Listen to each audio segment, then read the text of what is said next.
அவுது பில்லாஹி மினஷ் ஷைத்தானிர் ரஜீம். பிஸ்மில்லாஹிர் ரஹ்மானிர் ரஹீம். ரப்பி ஜித்னி இல்மா. 2வது அத்தியாயம் 283வது வசனம். வ இன் குன்தும் அலா சஃபரின் வலம் தஜிது காத்திபன் ஃபரிஹானும் மக்பூஸா فإن أمن بعضكم بعضا فليؤدي الذي اؤتمن أمانته وليتق الله ربه ولا تكتموا الشهادة ومن يكتمها فإنه آثم قلبه والله بما تعملون عليم. குந்தும்னா நீங்கள் இருக்கிறீங்க, இன்னும் நீங்கள் இருந்தால். அலா சஃபரின்னா பயணத்தில் நீங்கள் இருந்தீங்கன்னா, வலம் தஜிது காத்திபன், நீங்கள் அந்த காத்திபன் எழுதுபவர் உங்களுக்கு கிடைக்கல அப்படின்னா, ஃபரிஹான் அடமானங்கள், மக்பூசத்துன் ஒருவேளை நீங்கள் பயணத்தில் இருக்கீங்க, காத்திபன் எழுதுறவர் கிடைக்கல அப்படின்னா, ஃபரிஹானுன் அடமானங்களை, மக்பூசனா கைப்பற்றப்பட்டது.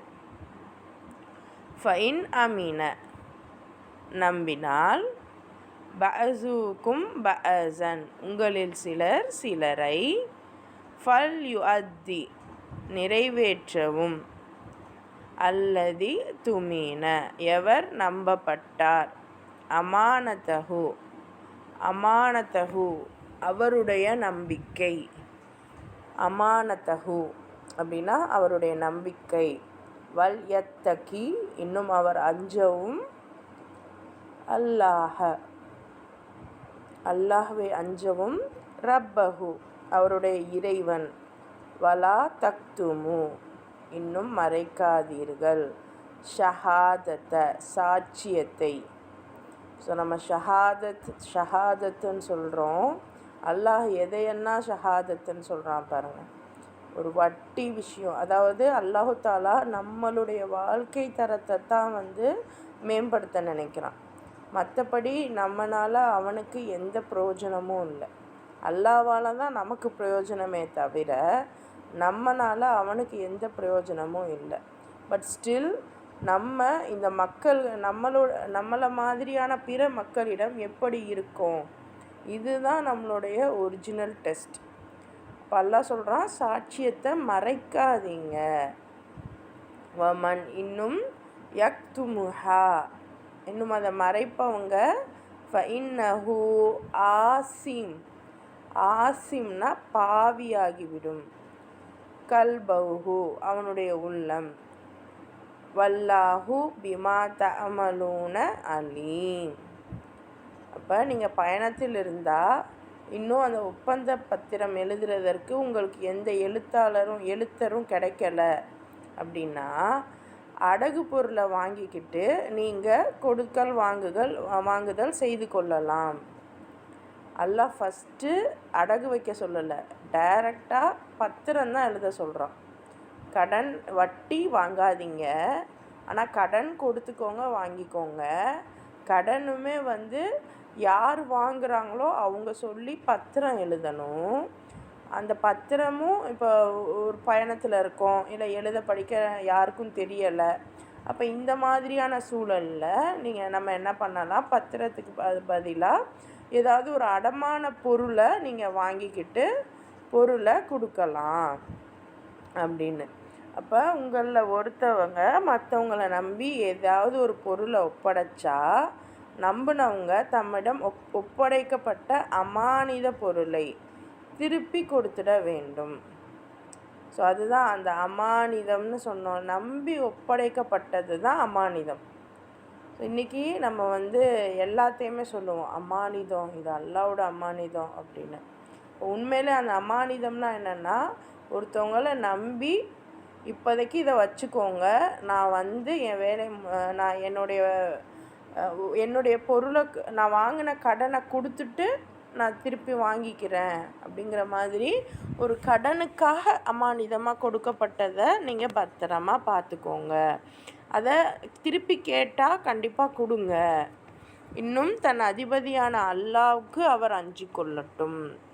இன்னும் சாட்சியத்தை நீங்கள் மறைச்சிடாதீங்க. சாட்சியம் சொல்லியிருக்கு. அப்போ அந்த சாட்சியம் ப்ராப்பராக சொல்லணும்ல. ஒரு ஆண் 2 ஆண் அல்லது ஒரு ஆண் அல்லது ஒரு ஆண் ப்ளஸ் 2 பெண். ஸோ இப்படி சாட்சிகளை வச்சு தான் கடன் கொடுக்கணும். அப்படி கடன் கொடுக்கும்போதும் வாங்கும்போதும் இந்த சாட்சிகள் ஏதாவது அவங்களுக்குள்ள பிணக்குகள் ஏற்பட்டு அப்போ சாட்சி சொல்ல வாங்கன்னு கூப்பிட்டா நம்ம சாட்சி சொல்ல போகாமல் இருக்கக்கூடாது, கண்டிப்பாக போகணும். ஸோ இது சாட்சியத்தை மறைச்சா அவங்களுடைய இதயம் நிச்சயமாக பாவத்துக்கு உள்ளாகிடுது. இன்னும் அல்லாஹ் நீங்கள் செய்கிற எல்லாவற்றையும் நன்கு அறிபவனாக இருக்கிறான். எவ்வளோ பெரிய விஷயங்கள். ஸோ நம்ம வாழ்க்கையில் எப்படியெல்லாம் இருக்கணும், இது நபி ஸல்லல்லாஹு அலைஹி வஸல்லம் அங்கே உள்ள அந்த சஹாபாக்களுக்கு சொல்லி கொடுத்தாங்க. அப்போனா எந்த அளவுக்கு இதெல்லாம் அவங்க செஞ்சும் இருக்காங்க. அதுதான் இதில் ஹைலைட்டு. இன்றைக்கி நம்ம நினைக்கலாம் இதெல்லாம் நடக்கிற காரியமா? ஏன்னா ஒரு சாமானிய ஆட்கள் சொல்லக்கூடிய விஷயங்கள் இதுதான். இதெல்லாம் குரானில் இருக்குது, ஆனால் இதெல்லாம் நடக்கிற காரியமா? இப்போ உள்ள சுச்சுவேஷன் மாதிரி பேசுங்க, யதார்த்தமாக நம்மக்கிட்ட சொல்கிறாங்க. ஆனால் அல்லாஹ் சொல்கிறான், இதெல்லாம் சொன்னதை கேட்டு அவங்கெல்லாம் செஞ்சாங்க. அதனால தான் அவங்க இன்றைக்கும் நம்மளால் பேசப்படுறாங்க. இன்றைக்கும் அவங்களுடைய அந்தஸ்து உயர்ந்தே இருக்குது. அவங்க வாழ்ந்த தரம் பார்த்திங்கன்னா ரொம்ப ஏழைகளாக தான் வாழ்ந்திருக்காங்க. நபியாக இருக்கட்டும், சஹாபாக்களாக இருக்கட்டும். ஆனால் இன்றைக்கும் நம்ம அவங்கள அதிசயித்து பேசுகிறோம். அப்போ ஏன் நம்ம எவ்வளோ பணக்காரராக இருந்தாலும், இஸ்லாமியர்கள் எவ்வளோ பணக்காரர்களாக எவ்வளோ தான தர்மங்கள் பண்ணாலும் அந்த அளவுக்கு சிலாகிச்சு பேசப்படுறதில்ல? என்ன ரீசன்? அது சிலாகித்து பேசலைன்னாலும் பரவாயில்ல, ரொம்ப தரக்குறைவாக தான் பேசப்படுறோம். அப்போ அதுக்கு ரீசன் என்னென்னா, இந்த மாதிரியான விஷயங்களை எல்லாம் நம்ம விட்டுட்டோம். எந்த தலைவர் இதெல்லாம் சொல்லி கொடுத்து நம்மளை வழிநடத்திட்டு போகணுமோ அந்த மாதிரியான ஒரு தலைவர் இப்போது நம்மக்கிட்ட இல்லை. அதனால தான் இன்றைக்கி இவ்வளோ பிரச்சனைகளும் இவ்வளோ கஷ்டங்களும் நம்மளுடைய உம்மத்துக்கு. ஸோ அல்லாஹ் சொல்கிறான், ஒரு கடனுக்கு இவ்வளோ மெனக்கெட்டுருக்கான்னா அப்போ எவ்வளோ முக்கியத்துவம் பாருங்கள். இன்றைக்கி நம்ம வாழ்க்கையே இந்த கடனும் வட்டியும்னால தான் இவ்வளோ சூட்சுமோ, இவ்வளோ என்னடா வாழ்க்கை அப்படிங்கிற அளவுக்கு போயிடுச்சு. உண்மையிலேயே இந்த கடனும் வட்டிக்கும் அல்லாஹ் எவ்வளோ பெரிய விளக்கம் குர்ஆனுடைய ஆரம்பத்திலேயே சொல்லிட்டான். இன்ஷா அல்லாஹ் இதை நம்ம மனதில் வைப்போம். நிச்சயம் இந்த மாதிரியான ஒரு சூழல் நம்ம இறக்குறதுக்குள்ளே வரும், அல்லது நம்மளுடைய குழந்தைகளுக்காகவாவது அந்த சூழல் வரும். இன்ஷா அல்லாஹ் வெகு சீக்கிரம் வரும். அது வரும்போது நம்ம அதை அடாப்ட் பண்ணிக்கிற அளவுக்கு நம்மளை தயார் பண்ணிக்கிடுவோம். இன்றைக்கி இதெல்லாம் இருந்துச்சுன்ற அளவுக்காவது நம்ம புரிதலோடு இருப்போம். உடனேயே இதை மாற்றிட முடியும் அப்படின்னு என்னால் சொல்ல முடியாது, நம்ம யாராலையுமே சொல்ல முடியாது. ஆனாலும் அல்லாஹ் இந்த விஷயத்தை இப்படி குறிப்பிட்டு சொல்லியிருக்கான். நம்மளால் முடியும். நம்ம இதுக்காக அட்லீஸ்ட் நம்ம குழந்தைகளுக்காவது இந்த விஷயங்களை சொல்லி கொடுப்போம். ஏன்னா இன்றைக்கி நீங்கள் கண்ணை மூடிட்டு ஸ்கூலு காலேஜஸ்க்கு அனுப்பிடுறோம். ஆனால் உண்மையிலே ஸ்கூலு காலேஜ் எல்லாம் இதெல்லாம் சொல்லித்தரலை. இதுக்கு அப்படியே நேர்மாறான விஷயங்களை போதிக்கிறாங்க. உண்மையிலேயே ஸ்கூல் காலேஜ் எல்லாம் இதெல்லாம் சொல்லி கொடுக்குதா? நம்ம மதர்சாவே இதெல்லாம் சொல்லி கொடுக்குதா? அப்போது பெண்களான நீங்கள் இதுக்கு பொறுப்பாளி ஆகுறீங்க. நம்ம குழந்தைங்களுக்கு இதெல்லாம் சொல்லி கொடுங்க. நீங்களும் தேடி பாருங்கள் அல்லாஹ் கடனை பற்றி என்னென்ன வார்த்தைகள் சொல்லியிருக்கான் அப்படின்னு. சுப்ஹானல்லாஹ். அடுத்த ஆயத் பாருங்கள். லில்லாஹி மா ஃபிஸ் ஸமாவாத்தி வ மா ஃபில் அர்த் வ இன் துப்து மா ஃபீ அன்ஃபுஸிக்கும் அவ் துஃபூஹு யுஹாசிபுக்கும் பிஹில்லாஹ் ஃபயக்ஃபிரு லிமன் யஷாஉ வ யுஅத்திபு மன் யஷா வல்லாஹு அலா குல்லி ஷையின் கதீர். அப்போ வானங்கள்லையும் பூமியிலும் உள்ள எல்லாமே அல்லாவுக்கு தான் உரியது. எதை சொல்லிட்டு அல்லாஹ் எதை சொல்கிறான் பாருங்கள். வட்டி, கடன், நம்மளுடைய பொருளாதாரத்தை பற்றி பேசிட்டு அல்லாஹ் இந்த விஷயத்த சொல்கிறான். வானம் பூமியில் உள்ள எல்லாமே அல்லாவுக்கு தான் உரியதான். உங்கள் உள்ளங்களில் உள்ளவற்றை நீங்கள் வெளிப்படுத்தினாலும் அல்லது மறைத்து வைத்தாலும் எந்த நிலையிலும் அல்லாஹ் உங்களிடம் அவை பற்றி கணக்கு கேட்பான். அப்புறம் தான் நாடுபவர்களை அவன் மன்னிப்பான், தான் நாடுபவர்களை அவன் தண்டிப்பான். அல்லாஹ் அனைத்து பொருள்கள் மீதும் பேராற்றல் உடையவனாக இருக்கிறான். அப்போ நம்மளுடைய அந்த பொருளாதாரத்தை பற்றின விஷயங்களை அழகாக எடுத்து இந்த குரான் எப்போவுமே அந்த தண்டனை, அந்த உங்களுக்கான பரிசு இதெல்லாம் சொல்கிறதுக்கு முன்னாடியே உங்களுடைய சட்டத்திட்டங்களை குறிப்பிட்டுரும். அதாவது பாருங்களேன், நல்லா பாருங்கள், கடன் பற்றி சொல்லுது. கடனுக்கு முன்னாடியே எதை செய்யக்கூடாதுன்றதையும் நமக்கு புரிய வச்சிருச்சு. வட்டி கொடுக்காதீங்க, வியாபாரம் செய்யுங்க, ஆனால் வட்டி செய்யாதீங்க. அடுத்து வட்டி இல்லாமல் கடன் வேணால் நீங்கள் கொடுங்க, வாங்குங்க. இதில் அதாவது இந்த மாதிரி உங்கள் வாழ்க்கை பிரச்சனைகள், இன்னும் இந்த பொருளாதார ரீதியாக நீங்கள் என்ன நினச்சாலுமே அல்லாஹ்க்கு நல்லா தெரியும். உங்களை கணக்கு கேட்பான், நம்மளை கணக்கு கேட்பான். அந்த கணக்கில் அவன் நாடுறவங்களுக்கு மன்னிப்பு இருக்குது.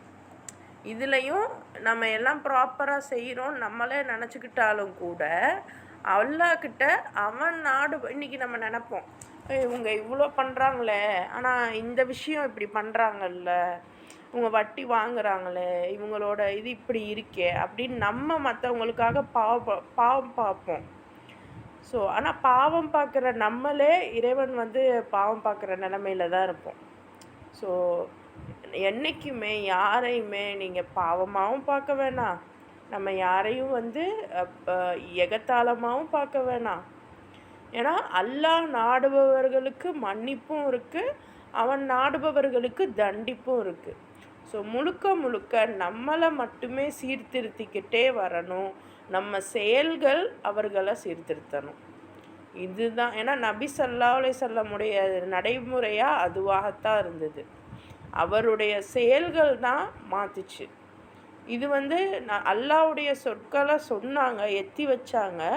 கூடவே இந்த சொற்கள் படித்தான் அவர் வாழ்ந்தார்.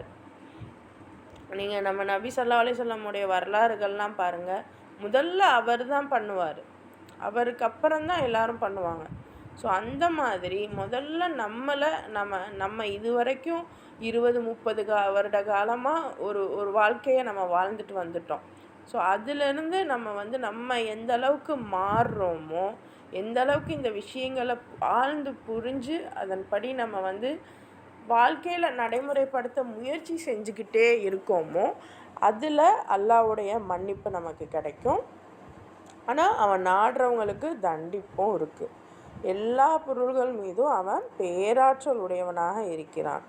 அப்போ என்னால் இது முடியாது, வட்டி கண்டிப்பாக தான் வாங்கித்தான் ஆகணும் அப்படிங்கிற சூழலப்போ நம்ம இந்த எல்லாவற்றிலையுமே அல்லாஹ் தான் பேராற்றல் உடையவன் அப்படிங்கிறத நினைவில் வச்சுப்போம்.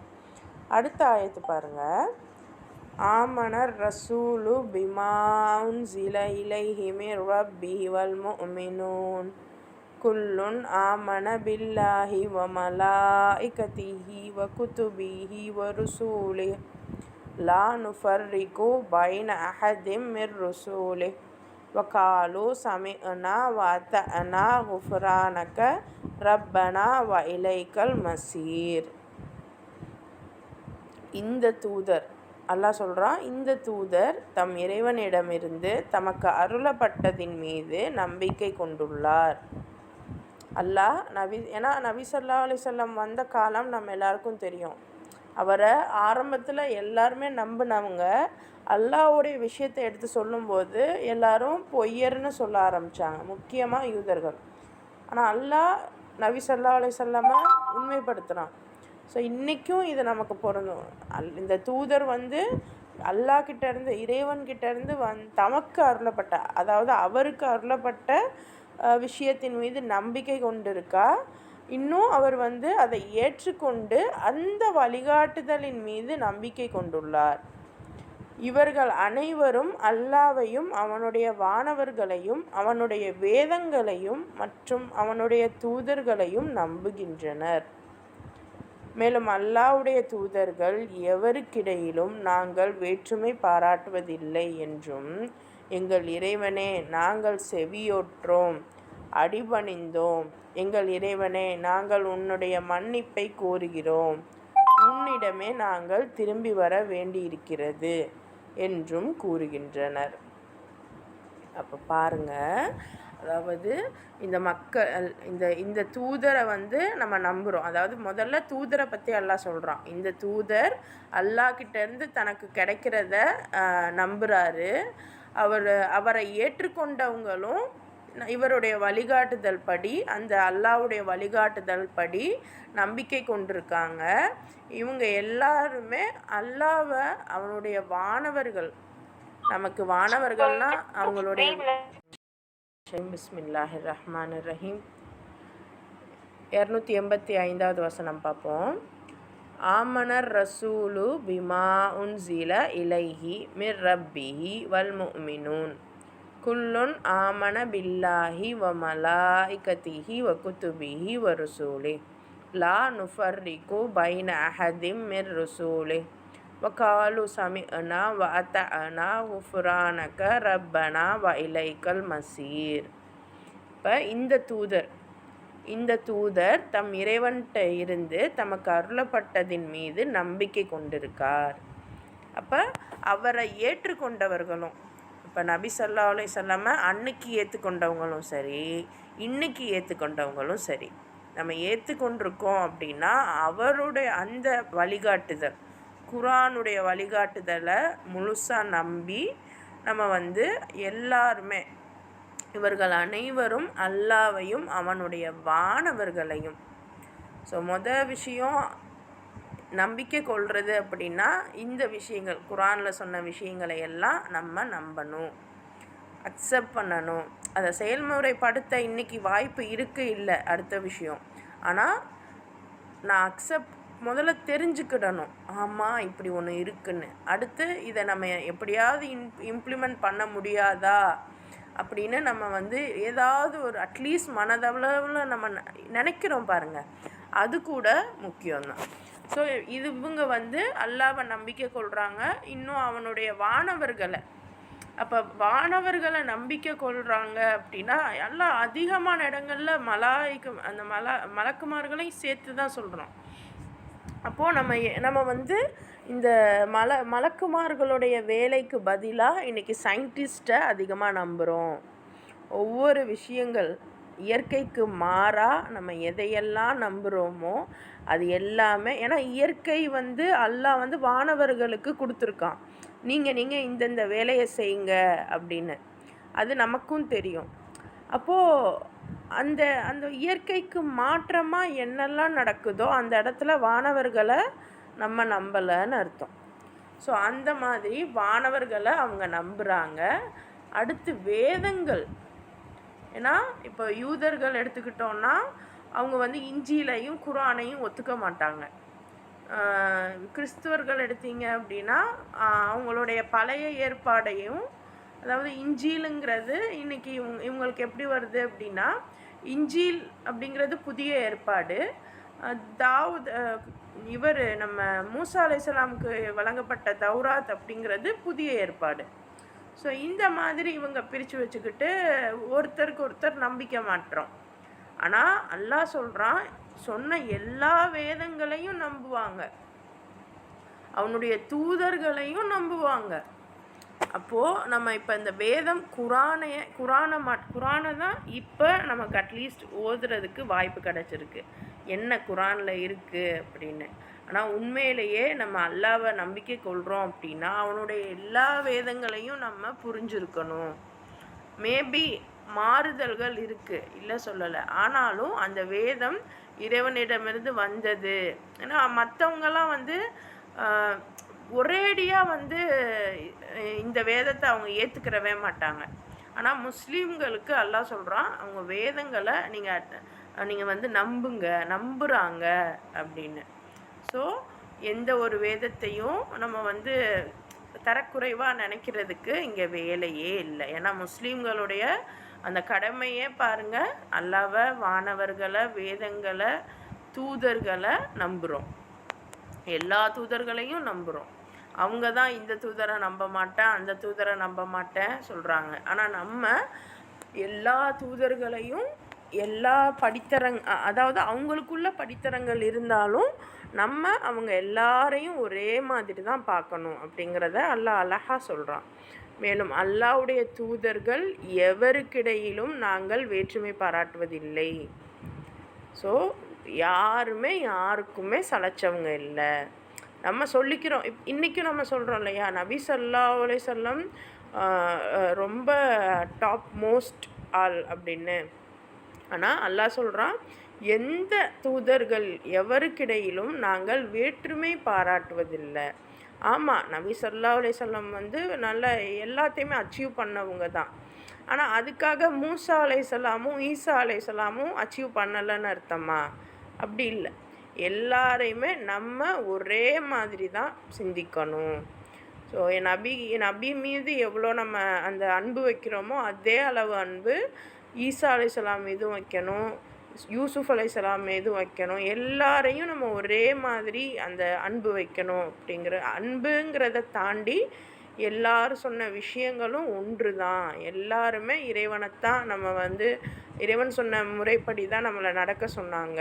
எல்லாருமே நம்மளை நேர்வழி தான் காட்ட வச்சாங்க அப்படிங்கிறத நம்ம ஒத்துக்கிடணும். ஏன்னா இன்றைக்கி பயான்கள் அப்படிங்கிற பேரால் நிறைய நபிமார்களுக்கு வந்து ஏதாவது ஒரு பட்டம் கொடுத்துட்றாங்க.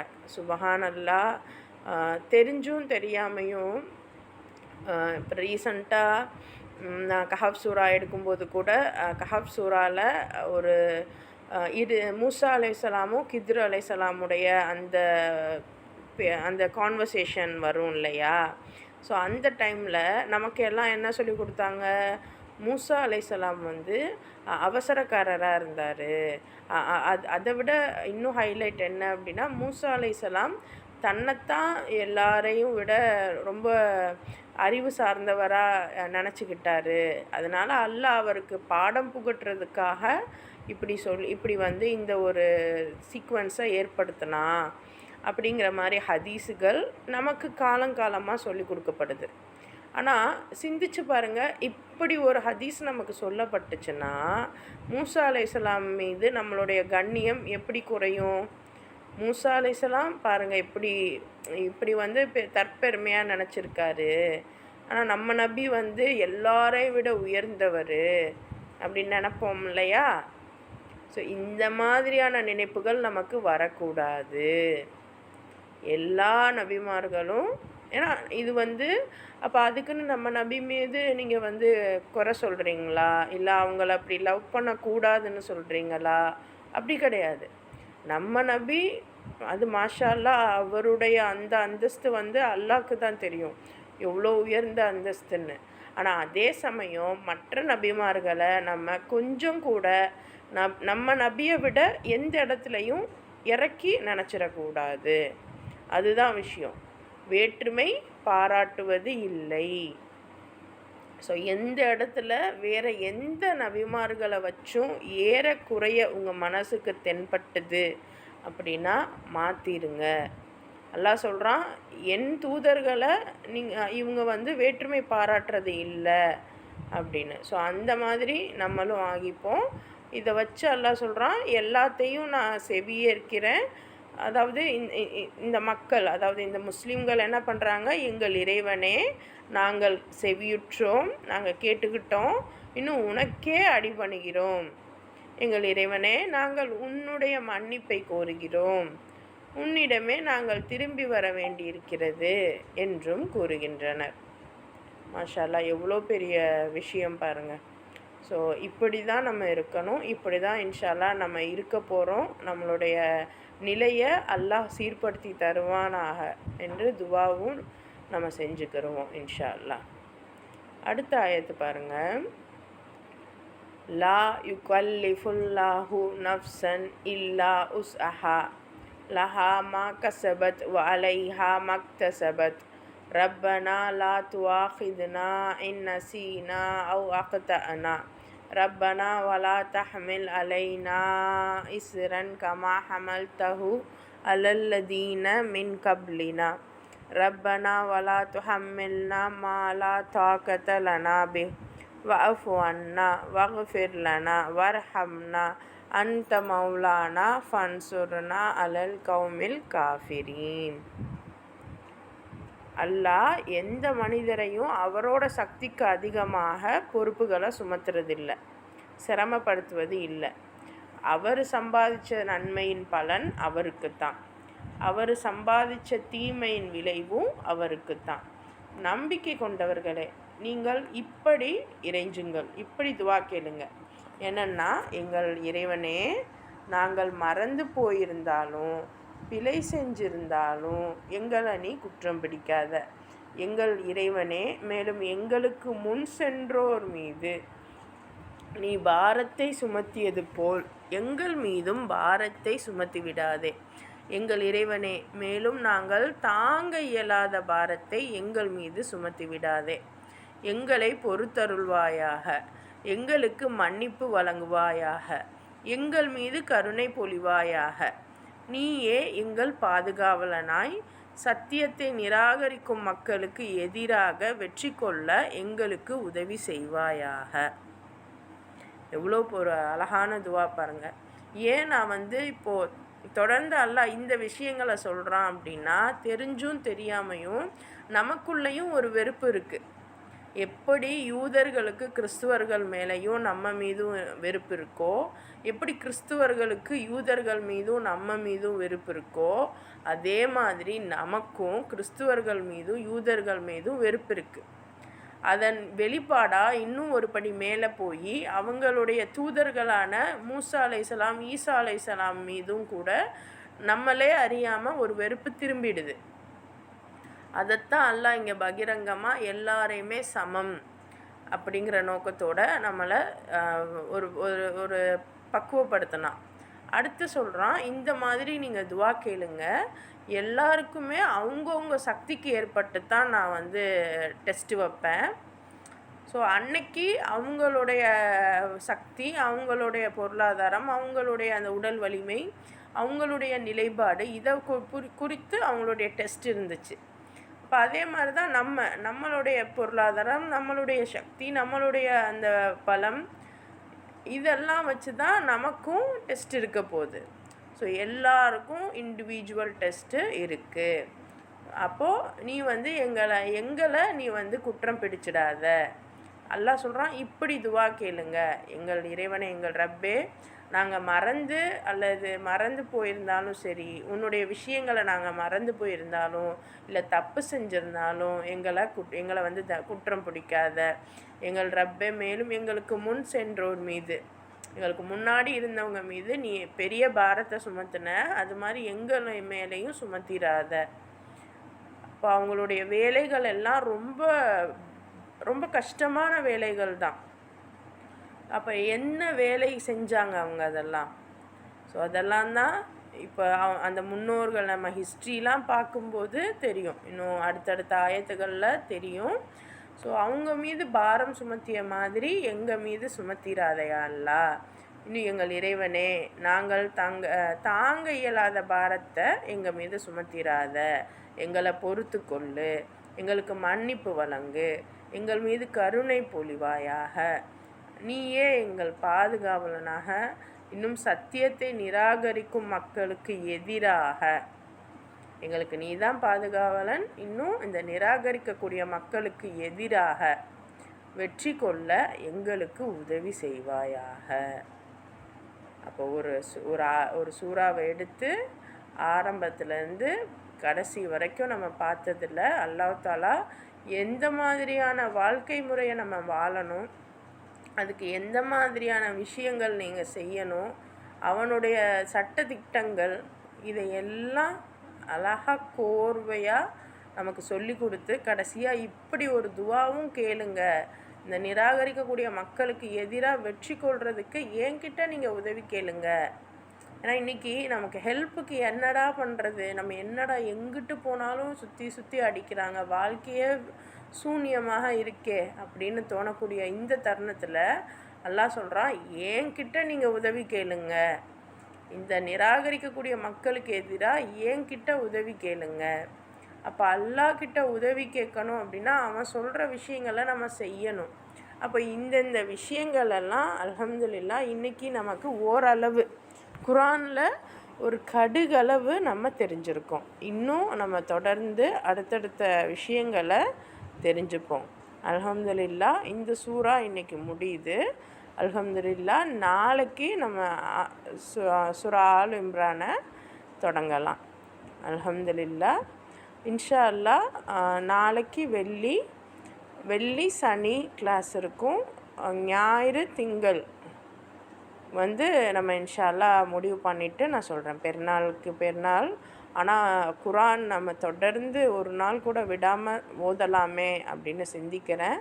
பார்ப்போம் இன்ஷா அல்லாஹ். ஆனால் அல்ஹம்துலில்லாஹ் இன்றைக்கி குறைவான நேரமாக இருந்தாலும் ஒரு முழுசாக சூரா அல்-பக்கராவை இன்றைக்கி நம்ம முடிச்சிருக்கோம். அல்ஹம்துலில்லாஹ். இன்ஷா அல்லாஹ் நாளைக்கு நம்ம சந்திக்கலாம்.